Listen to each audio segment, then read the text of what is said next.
Sektori mirëmbajtjes së rrugëve pranë Agjencisë së Shërbimeve në Bashkinë Devol ka nisur punën për rivitalizimin e rrugëve të brendshme dhe qendrës së fshatit Baban, njësia administrative Hoçisht. Punojësit e këtij sektori janë duke shtruar me trotuar dhe e pajisur me kanale kullues të dy anët e rrugës, një ndërhyrje e mirëpritur kjo nga banorët, që ndihmon jo vetëm në lehtësimin e lëvizjes, por edhe në aspektin estetik.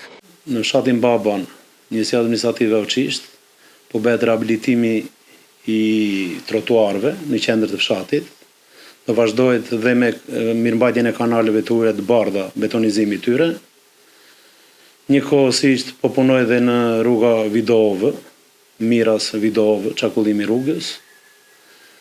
Do vazhdohet dhe mirëmbajtja e kanalit Kullus të ujëra të bardha, rehabilitimi i tij. Në të dyja lagjet të fshatit Vidovë dhe lagja e sipërme dhe lagja e poshtme do çarkullohen rrugët. Puna pritet të përfundojë brenda muajit prill, ndërkohë që është duke u punuar paralelisht edhe në disa rrugë të tjera.